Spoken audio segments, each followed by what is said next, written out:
Hello बच्चों, let's read the question. The question says, if X liter of 0.2 molar CuSO4 is reduced to copper by a current of 0.965 ampere in 1 hour, then value of X is.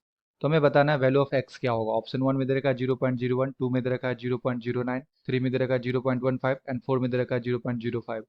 तो आइए बच्चों solve करें इसे. And first of all बात करते हैं की concept की कॉन्सेप्ट. तो बेसिकली ये क्वेश्चन आया बच्चों, Faraday Faraday first law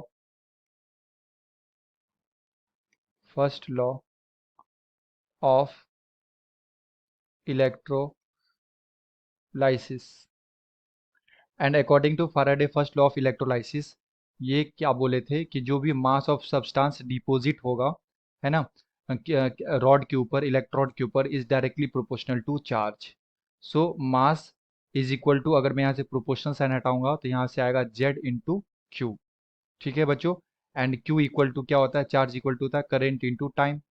so we can write mass is equal to Z I T. तो ये होता है. एंड जो जेड होता है बच्चों हमारा, ये होता है electrochemical electrochemical equivalent.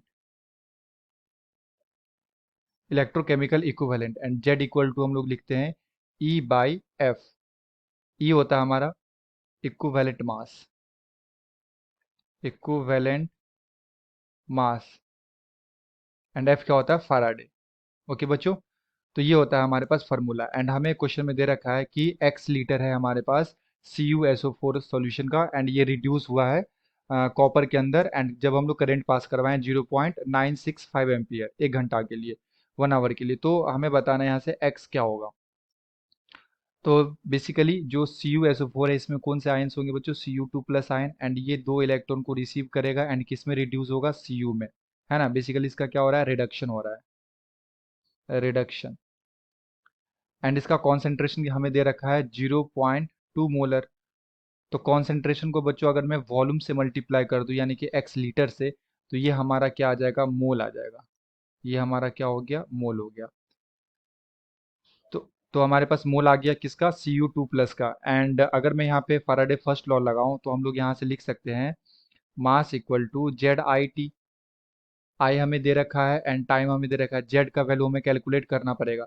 So Z equal to क्या होता है, E by F. And equivalent mass equal to होता है बच्चों molar mass by N factor into में फैराडे.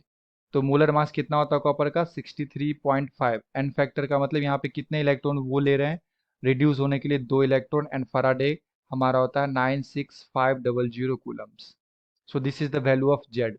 तो यहाँ से हम लोग क्या करेंगे बच्चों, वेट निकाल लेंगे.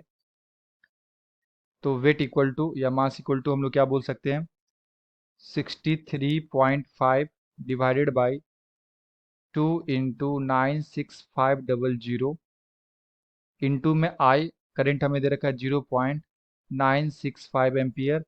एंड टाइम दे रखा है हमें 1 आवर, तो इसे हम लोग सेकेंड में कन्वर्ट कर लेंगे. तो यहाँ से डेसिमल हटाएंगे तो ये आ जाएगा 1000. एंड ये डबल जीरो से ये डबल जीरो कैंसिल आउट हो जाएगा, 965 से 965 कैंसिल आउट हो जाएगा. एंड ये आ जाएगा बच्चों यहाँ से 18. तो वेट जो आएगा हमारा वो कितना आ जाएगा, 1143 divided by 1000, that is equal to 1.143 gram. तो ये हमारे पास क्या आ गया बच्चों, वेट आ गया. एंड मोल इक्वल टू हम लोग क्या लिख सकते हैं, given weight by molar weight. Given weight by molar wait.